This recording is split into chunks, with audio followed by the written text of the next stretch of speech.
خلق خدا کے ساتھ نیکی کرنے سے جس قدر شکر گزاری ہوتی ہے وہ اور کسی صورت میں نہیں ہو سکتی۔ کارخانہ قدرت میں فکر کرنا بھی عبادت ہے۔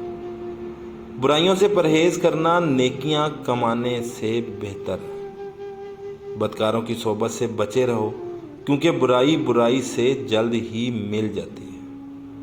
سخاوت کے ساتھ احسان رکھنا نہایت کمینگی ہے۔ دنیا ایک ایسا گھر ہے جس کا اول تکلیف اور آخر فنا ہے۔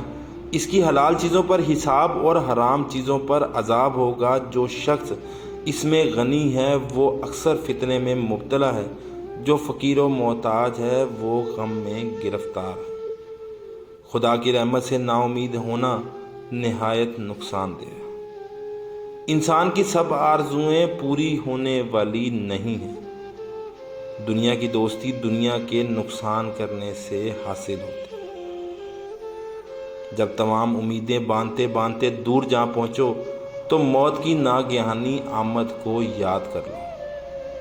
مال امیدوں کو مضبوط کرتا ہے اور موت آرزوؤں کی جڑ کاٹتی ہے۔ تکلیف و تنگی آرام سے اور موت حیات سے بہت قریب ہے۔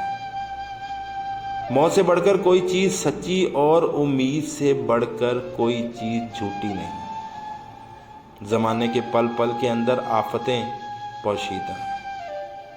دنیا مسافر خانہ ہے مگر بدبختوں نے اسے اپنا وطن بنا رکھا ہے۔